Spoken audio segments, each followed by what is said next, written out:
Mission Impossible Final Reckoning is an awesome action film directed by Christopher McQuarrie and starring Tom Cruise, who needs no special introduction, released this year, just a few days ago. It is the 8th and final film of the franchise, confirmed by Tom Cruise himself. This movie is pretty dang awesome. It is a great movie. It is a bit messy in parts, but overall, really, really great. I had a really good time. I went and saw it with a couple friends Friday, just a couple days ago. We had a good time. Even though messy, when it hit, it hits. When I say messy, it's not really a bad messy. It's like a Metal Gear Solid messy. It's where if you're a Metal Gear Solid fan like myself, you're already used to heavy-handed storytelling. That is what Dead Reckoning does. It is a story that tells its story very heavy-handedly. The critics aren't being too friendly with this movie, and I see a lot of critic reviews actually telling audiences not to see this movie in theater, and I think that's unfair. I think this movie definitely deserves to be seen in theater, and if you are a fan of Mission Impossible and Tom Cruise and action films, and you like authentic practical set pieces, this movie does not disappoint. Without further ado, I'm going to talk more into why I love this movie and why I suggest that you all go see it in theater and give it your time because it deserves it. Here is my movie review of Mission Impossible Final Reckoning. Be ready to be judged. 3, 2, 1. You can't imagine how physically punishing it was for Tom to be on the wing. The wind distorts your vision. It's almost impossible to breathe. The Final Reckoning takes place directly after Dead Reckoning Part 1 and continues the story of the entity and its control of cyberspace. And going into the entity, without going into spoilers, it feels like a ghoulish presence. That's one thing I liked about Dead Reckoning is when they introduce the entity, it feels quite literally like a cyber Sauron, from the Lord of the Rings. It's like this ghoulish presence you don't see, and it's kind of terrifying where they talk about the entity, and this entity just has control of cyberspace. It was more prominent in the first movie, but I feel like that's kind of similar to Avengers Infinity War, where Thanos was more prominent, right? But he was still the big bad of Endgame, but he was not prominent in Endgame until the very end, and that's kind of how the entity is treated in this, is it is not as prominent in this film as it was in Dead Reckoning, but it is still the big bad. And there is a scene, not going to give too much away, where it shows what its plan is. And let me tell you, at least I felt dread. I felt the world will surely end watching that scene. I felt there was true, serious stakes. This wasn't cartoonish. This wasn't, mohaha type villain stuff. This was like real, like, wow, that's pretty serious. And that's something that's kind of strange, but welcome, in my opinion, is this movie, for a Mission Impossible movie, is very serious and emotional. It's got some quips that you're used to and funny moments that you're used to from previous Mission Impossibles. But overall, it is very emotional and very serious. The supporting cast does a very good job of further telling the story with Tom Cruise. A lot of big-time YouTubers and critics have reportedly said that there is no story, or it's paper thin, or it's messy. It's true that it's messy, but it's not true that there is no story, and it's also not true that it's paper thin. It's very complicated, and it's very heavy-handed. Like I said, if you're a Metal Gear Solid fan, like myself, then you are already used to a heavy-handed type storytelling, and I would say, at least storytelling-wise, it's more related to that. You know, Metal Gear Solid 4 Guns the Patriots. You know that game that everyone hated? Yeah, well, Mission Impossible Final Reckoning is getting that same love. And it is heavy-handed. I will say that. Frustrating at times, tedious at times, but is it bad? No, it is not. In the first half of the movie, they spent a lot of time doing flashbacks and reminding us of what happened in the beginning days of Mission Impossible from the previous films. Again, Metal Gear Solid vibes. It's like Tom Cruise secretly plays Metal Gear Solid. The flashbacks kind of reminded me of Metal Gear Solid 4 flashbacks, just to catch you up on what's going on. Because like Metal Gear Solid 4, this is the final movie in the franchise, confirmed by Tom Cruise. He said that it was the final movie. They're not calling it Final Reckoning for no reason. Is this really the final reckoning? Say it ain't so. I tell you, it is the accumulation of the entire franchise, and it is called the final. It doesn't have the final in there for no reason. The Final Reckoning. This will be the last Mission Impossible movie with Tom Cruise as Ethan Hunt. If they do remakes, if they do reboots, whatever, it doesn't matter. Tom Cruise's run as Ethan Hunt is over after this movie. What exactly is your plan? Simon Pegg reprises his role as Benji, and the rest of the crew also return. Haley Atwell also returns from the previous movie. One character that I liked from previous Mission Impossibles that didn't return in this movie was Ilsa Faust. I know that she died in the previous movie, but at the time I thought she died, but as it turns out, she did die. In my opinion, she was the best love interest of the franchise. She is my favorite Mission Impossible love interest and the one that makes the most sense. They killed her off, and Haley Atwell replaces her. She did a good job. Haley Atwell did a good job. I'm not saying she did bad.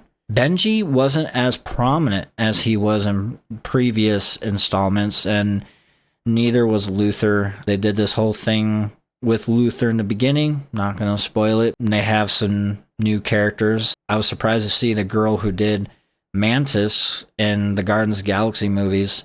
She was in Dead Reckoning Part 1. She reprised her role in this movie. And then a lot of small supporting cast, like Nick Offerman. He's in this movie, and he's not really a prominent character. He's just there to further the subject matter, deepen the lore, and just help progress the story further. And then, of course, you have Angela Bassett reprising her role. This time she's well, I'm not going to say, because I don't know if she was that position in the previous movie. I'm pretty sure she was still CIA director, but she is of a more prominent position in this movie, and you will see when you watch it. And as for standout performances, there isn't really a singular standout performance, unless we're talking about the obvious one, Tom Cruise, for reasons I don't need to explain.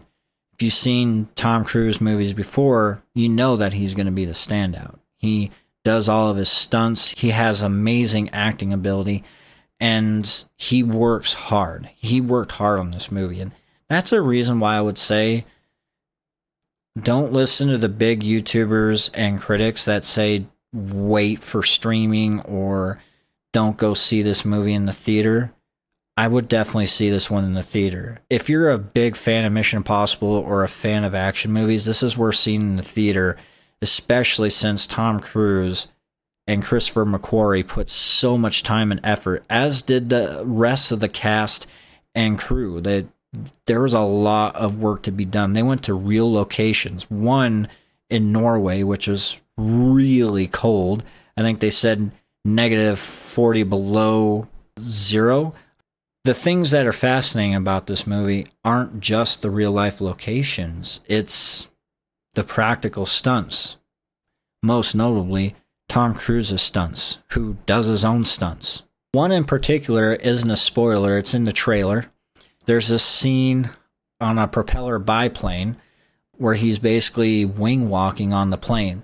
Just so you know, that is a real plane actually flying in the air, and that is a real Tom Cruise on that plane. When you look at behind the scenes, he is connected to the plane with cords, but still, that is still dangerous. Those cords could snap. I mean, you're still putting your life at risk. So many things could go wrong.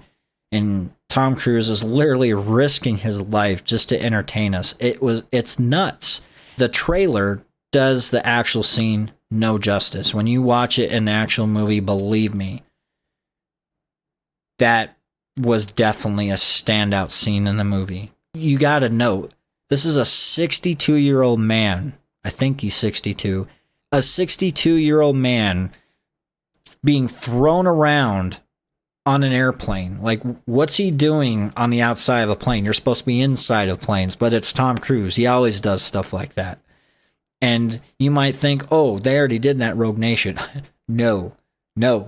This puts that scene to shame. So, just so you know, the wing walking scene on the biplane, way crazier, way more cool. And that was real. Like, that a real plane flying with Tom Cruise actually on it. And the film crew was filming from a helicopter. And pretty amazing stuff.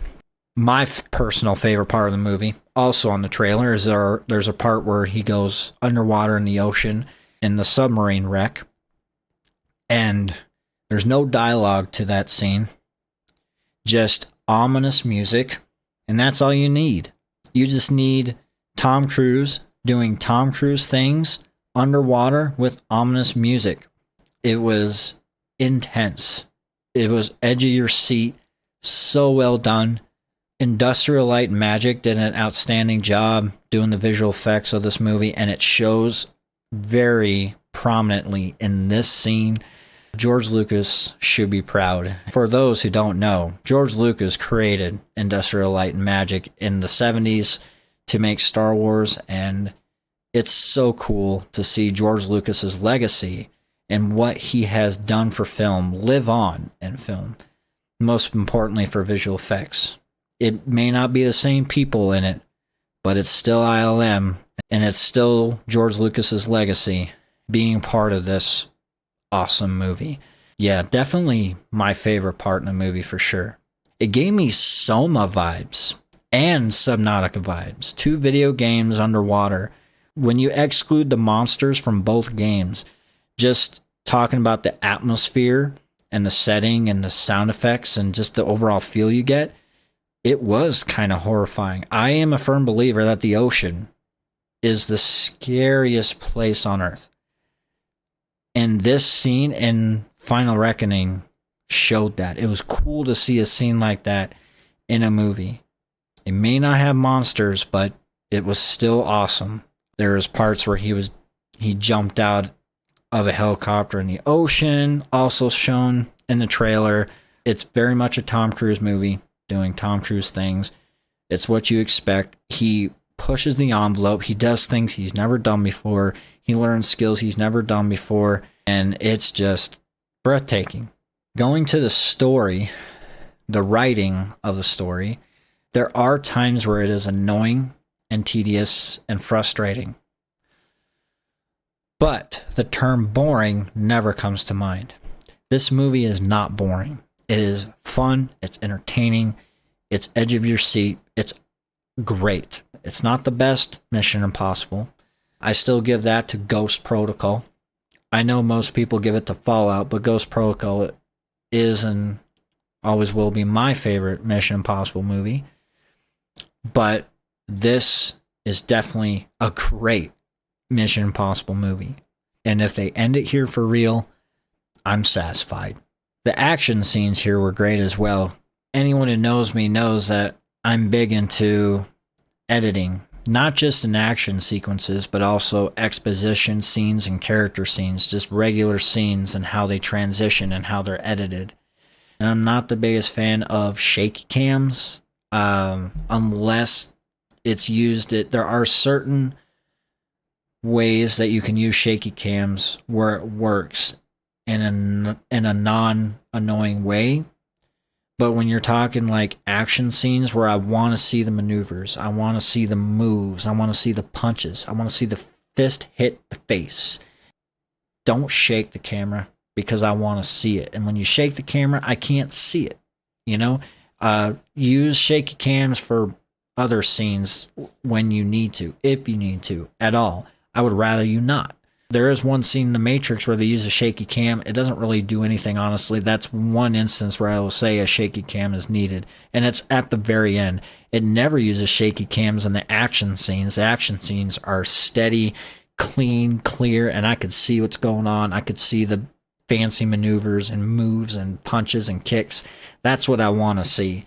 And shaky cams, they take away from the immersion with that. So I appreciated that didn't happen in this movie. I don't think it's ever happened in Mission Impossible. I haven't seen the original 3 films in a very long time, but I can say from Ghost Protocol and on, I don't remember ever seeing shaky cams. They do really well with the choreography, the stunt work, the production design, the cinematography. It's great. This movie is great. This is excellent filmmaking, excellent ideas. They pulled this one off very well. This can't all be true.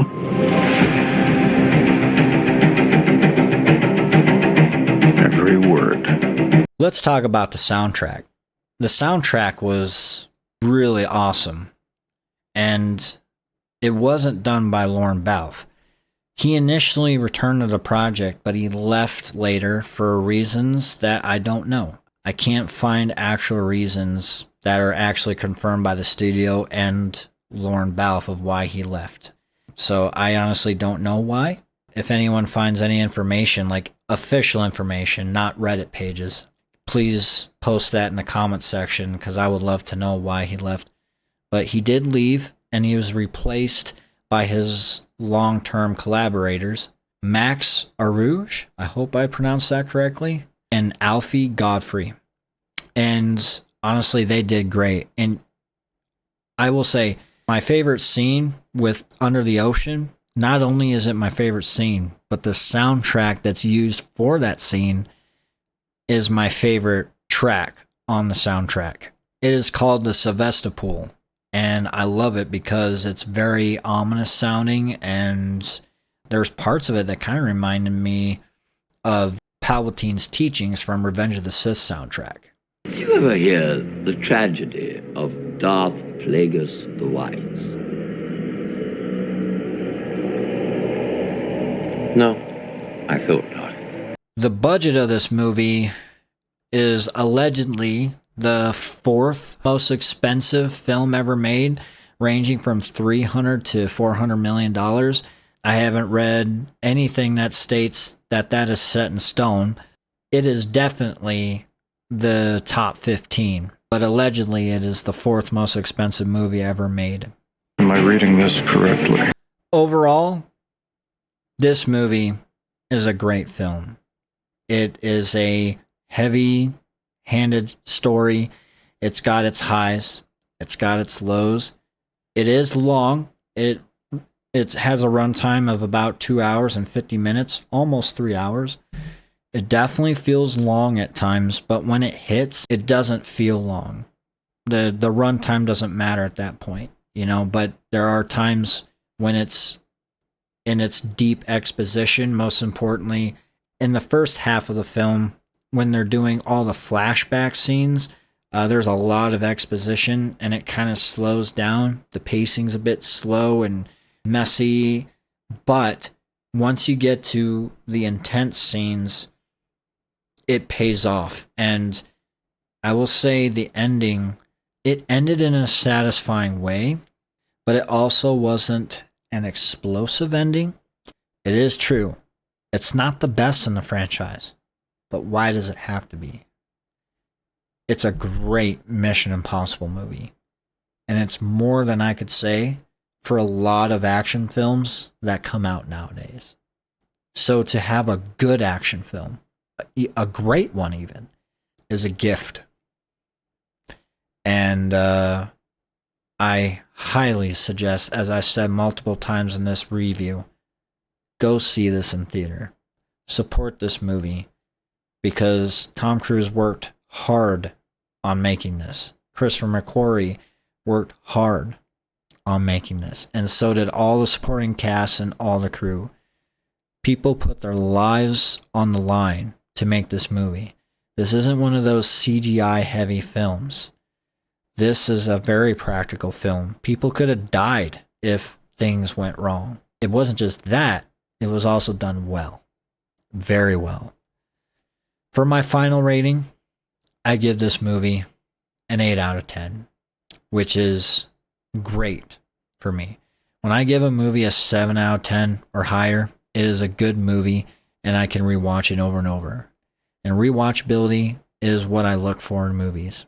And this is definitely a movie I can rewatch, especially for the biplane scene and the submarine scene. There's so much more to the movie that I like besides those two scenes, but those are definitely the two high points. All in all, if you don't go see this movie, you are doing yourself a disservice. If you're waiting to see this on stream or just buy it on Blu-ray, you're doing yourself a disservice. I highly suggest you go see this in cinema. I need you to trust me. One last time. That's it for my Mission Impossible Final Reckoning review. I really appreciate you watching this video.